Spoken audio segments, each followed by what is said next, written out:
కుందనాల రోలు తెచ్చి కుంకుమ బొట్టు పెట్టి 5 దోసిళ్ళ కొమ్ములేయరారమ్మ. కుందనాల రోలు తెచ్చి కుంకుమ బొట్టు పెట్టి 5 దోసిళ్ళ కొమ్ములేయరారమ్మ. సీతమ్మ పెళ్ళి పసుపు దంచారారమ్మ.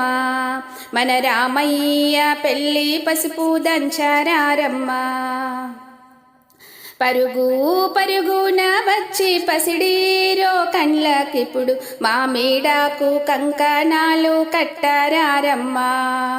పరుగు పరుగున వచ్చి పసిడీరో కండ్లకిప్పుడు మామిడాకు కంకణాలు కట్టారారమ్మ. సీతమ్మ పెళ్ళి పసుపు దంచారారమ్మ. మన రామయ్య పెళ్ళి పసుపు దంచారారమ్మ.